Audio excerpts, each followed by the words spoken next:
Hi guys, sorry I have to be gone again. As you know, the kids are sick, so hopefully hopefully this is the last time because I don't have any more days left, to be honest. Um, I'm sorry that I get to miss out on all of your spandex and shorty shorts and tights, but I'm sitting here in my pink and green and yellow and orange. You missed my outfit, sorry. Maybe I'll wear it on Monday for you. But we're doing 6-5 today. We're going to add on one more step of what we've been doing. We're going to solve by factoring. So let's walk through one more time the steps. If I ask you to factor, what's step number 1? Put the problem in order, okay? This also includes to the same side. So now we're going to start adding an equal to sign into our problems. So we need to not only make sure that the problem is in order, but we need to make sure that it's all over to the same side of the equal to sign. Okay, so that's now included in step number 1. Step number 2 is GCF.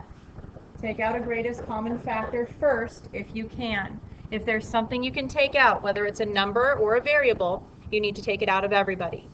Okay, my next step, step number 3, happens when there are 2 terms. What is it? That's right, look for a squares or a cubes. Oops.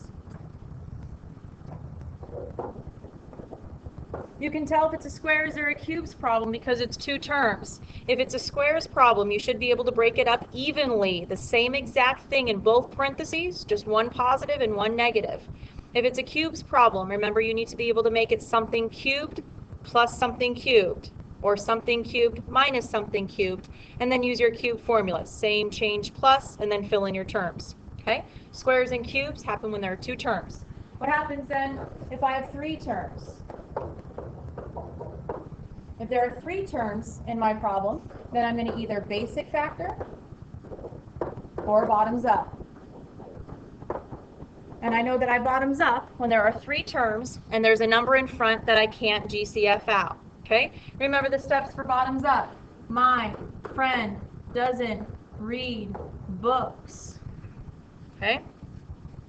All right, what happens then if there's 4 terms? If there are more than 3 terms, if there are 4 terms, we are going to group. Okay? Group the first 2, group the last 2. Take out a GCF from each group. Remember, your leftovers should be the same, and then GCF out again. We've followed these 6 steps every single time they ask me to factor. I'm going to add in one more step. When they ask me to solve by factoring, after I'm done factoring, I've followed all 6 steps, I'm going to then set each of my parts equal to 0. I'm going to set each of my parts equal to 0, and then I'm going to solve it. I'm going to get an x equals. Factor means leave it in parentheses. Solve means get me an x equals. Okay, let's try some. Here's do them with me, number 1. It asks us to solve. Okay. Because there's an x squared and an x, the only way that I can solve it is by factoring. Because there's an x squared and an x, the only way that I can solve it is by factoring. What's my first step in factoring? That's right, move everything over to the same side and put it in order. My 2x squared goes first. My 3x goes second. But that 2 needs to be over with everybody else. So how do I get that positive 2 over to the other side? That's right, let's subtract it.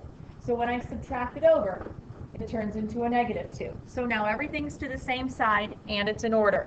What's my second step? GCF. Is there a number or a variable that I can take out of everybody? Not an x, not a 2, so there's no GCF. How many terms do I have?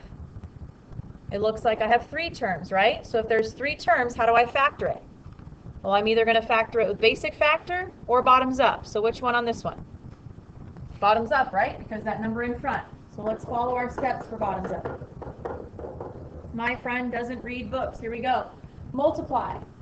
So I have an x squared plus a 3x minus 4. F means factor. Let's factor it just like normal. Breaking up my x squared into x and x. Then I got to figure out what numbers multiply to give me -4, that when I add them together I get +3. I need numbers that multiply to -4, that when I add them together I get +3. That would be a +4 and a -1, right? Double check, make sure that works. But I'm not done. Okay, so if it helps you check off these 5 letters every time, please do that. We're not done yet. What do we still have to do? Divide, right? So I'm going to go back and divide by whatever I multiplied by in the first place. So let's go back through and divide everything by 2. My next step is reduce. Hello. Sorry. Let's reduce it. 4 over 2 reduces to 2. 1/2 doesn't reduce, so can I go ahead and bring that bottom up? I have a 2x minus 1. I have followed all my steps for factoring. Now that I'm done factoring, my very last step, because it asks me to solve, is to do what? It's to set each part equal to 0. So what I like to do is I like to draw a line between each of my parts. And then I'm going to set each of these parts equal to 0. So I'm going to say x plus 2 equal to 0 and 2x minus 1 equal to 0. And then I'm going to solve those two little equations. So in this first equation, x plus 2 equal to 0, if I want to get x by itself, how do I get that 2 to the other side? I subtract it, right? If I subtract, I end up with with x equals -2. That's one answer. I got another answer though. I've got another equation I still have to solve. Let's get x by itself. So how would I get rid of that -1? Let's add it. So I end up getting 2x equals 1. Then how do I get that 2 away? Well, then I divide, and I end up getting x equals 1/2. I get two answers. I get x equals -2, and I get x equals 1/2.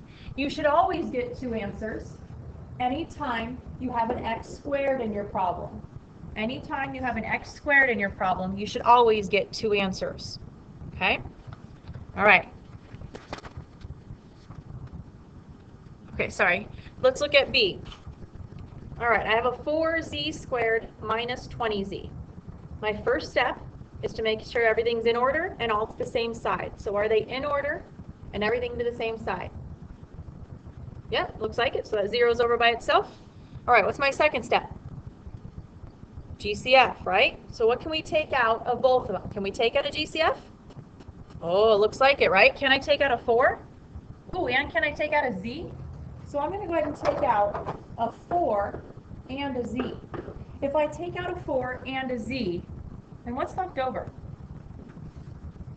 A z minus 5?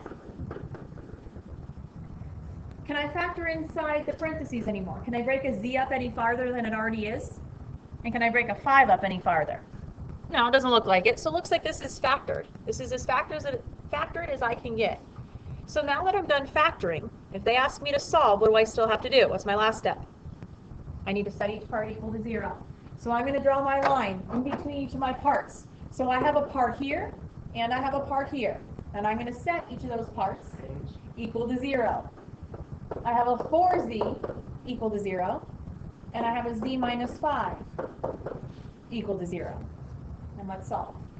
So how would I get that 4 away from that z? Let's divide it. What is 0 divided by 4? 0? So I get z equals 0. That's one answer. How many answers am I supposed to have, though? Right? Or am I supposed to have 2 because of that x squared? So let's get my second answer. Let's get rid of this 5. How do I get rid of the -5? Let's add it.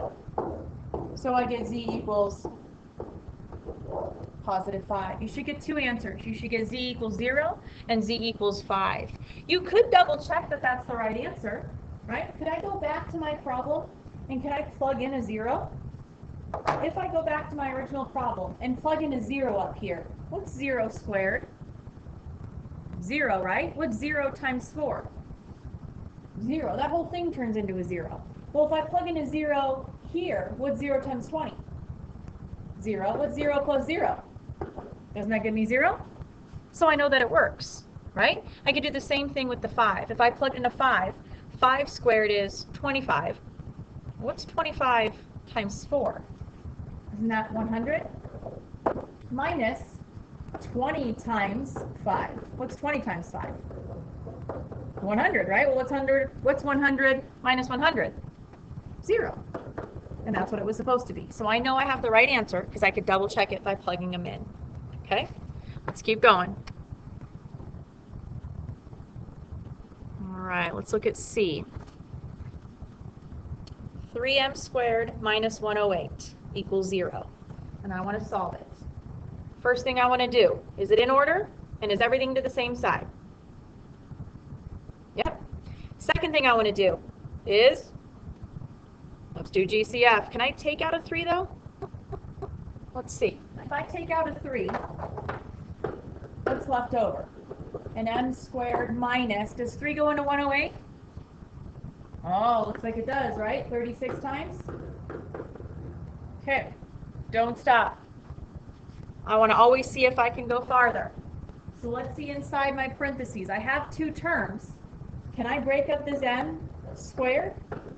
Could I do m and m? Can I break up 36? Could I do 6 and 6? But what would my signs inside have to be so that when I multiply them I get a negative 36, but when I add them I get 0? Can I have a positive 6 and a negative 6? Remember, don't forget about this 3 in the front. It still has to be there technically because it is part of your answer. So let's go ahead and put that up in front. Now that I'm done factoring, I can't break up anything else farther than it already is. My last step is to set each of my parts equal to 0. Here we go. I have 1 part, 2 parts, 3 parts this time. So now I have 3 parts that I have to set equal to 0. I get 3 equals 0. I get m plus 6 equals 0. And I get m minus 6 equals 0. Let's go ahead and solve each of those parts. Look at that first part. Huh? That first part says 3 equals 0. Does 3 equal 0? Doesn't really make any sense, right? So that part kind of goes away. What does this middle part equal? M equals negative 6. And what does this last part equal? If you were to add that 6 over, you would get m equals positive 6, right? How many answers is that? 2, right? Negative 6 and positive 6. But how many answers was I supposed to have? Oh, looks like 2, right? So I got both of my answers, right? That 3 didn't affect me at all. It just went away in the end. And I got the 2 answers that I needed. M equals negative 6 and m equals positive 6. Have you noticed anything? Any steps that I can skip? Maybe like from here to here? Is there any way that I can go from my parentheses to my final answer without having to set them equal to 0? Do you notice a pattern? And see, even in B, is there a way that I can go from there to there? And even in A, is there a way I can go from here to my final answer? Do you notice that it's always just the opposite sign? So if inside my parentheses was a negative 1/2, well, then x would equal positive 1/2. And if inside my parentheses was a positive 2, well, then x would equal negative 2. It works all the time. If you look at B, inside my parentheses was a negative 5. So that means x equals positive 5. This is a little bit different, right? When there is no parentheses, it's going to end up equaling 0. But it works all the time. So that could be a shortcut. Once you get it factored, instead of having to set each part equal to 0, all you really have to do is take out the opposite. Okay, let's try it for part B.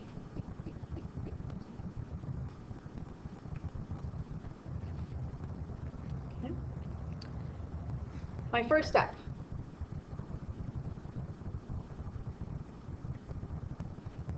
Is it in order? Ooh, not quite, because we have to move that 6 over, right? The 6x. I'm gonna put this x cubed first. I'm gonna put the x squared next, and I'm gonna move that 6x over by adding it. So I have a plus 6x equals 0. What's my next step? GCF, right? Let's take out a greatest common factor. Let's take out a greatest common factor. What can I take out of all of them? Doesn't it look like I can take out an x? But really, I don't just want to take out an x. What else do I want to take out? Don't I really want to take out this negative sign too? So that when I have my leftovers, this front number is positive.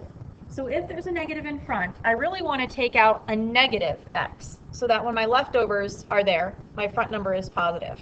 If I take out a negative x, then I have a positive x squared left. What's my next term? Be careful with your signs now. Is it going to be a negative x? So that way when I take a negative x times a negative x, I get that positive x squared. If I take out a negative x, what's left here in this third part? Negative 6.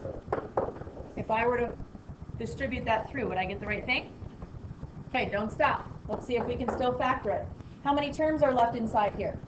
Looks like 3, right? If there's 3 terms, then I'm either going to basic factor or bottoms up. But would it be in this problem? Basic factor, right? So let's basic factor it. I'm going to split up my x's. Now I need to figure out what numbers go inside. So I need to figure out what numbers multiply to negative 6. So that when I add them together, I get a negative 1. You should get negative 3 and positive 2.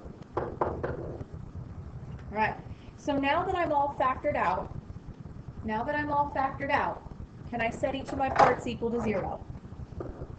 In this problem, we have 3 parts again. When I set this part equal to 0, I get x equals 0. When I set the middle part equal to 0, I'm going to use my shortcut though. Instead of a negative 3 on the inside, what is it going to be when I solve it? Positive 3? So I get x equals positive 3. And my last answer is x equals, remember it's the opposite, so negative 2? Uh-oh, but how many answers is that? Isn't that 3? I get 0, I get 3, and I get negative 2? How many answers was I supposed to have? Oh, wasn't I supposed to have 3? Because now it's an x cubed. So if there's an x squared in my problem, and that's the highest exponent, I know I should have 2 answers. If there's an x cubed in my problem, then I know I should have 3 answers.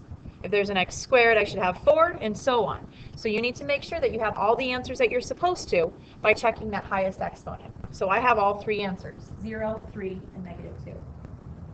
Okay? All right. Let me check on E, because I'm not sure if I want you to skip it or not. All right, we're going to do E. This will be our last one, and we'll save word problems. We'll save word problems for Monday. But let's just do E. Let's finish this one up.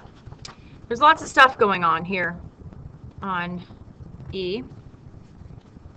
Normally, I would not have you FOIL, because foiling is the opposite of factoring. But normally, when you see problems like this, can't we take out one of these P plus Q's? But if you look at them, none of them match. I have a 2Q plus 1, and then I have a Q plus 1, and then I have a 1 minus Q. None of those match. None of those are the same thing. So I can't take out anything. And I can't even make it X's, because if I wanted to call them X's, they have to match, and they don't match. So let's go ahead and FOIL this one, okay? So let's FOIL that left side. What's 2Q times Q? We've got a 2Q squared, right? What's 2Q times 1? 2Q? Let's multiply the 1 through. What's 1 times Q? 1Q. And what's 1 times 1? 1. All right, let's go ahead and FOIL the other side through. I'm going to distribute this 2 through. So 2 times 1 is 2. 2 times negative Q is negative 2Q. And then I have a plus 6 in the back. I'm going to go ahead and combine like terms on each side. I have a 2Q squared plus a 3Q plus a 1. On the left side, I have this negative 2Q that's by itself. And then I have a 2 plus 6, which is what, 8? Okay. And from there, I'm going to go ahead and move everything to the same side. So now that I have it all FOILed, let's go ahead and move everything to the same side and put it in order. Okay? let's go ahead and move this 2 over by adding it.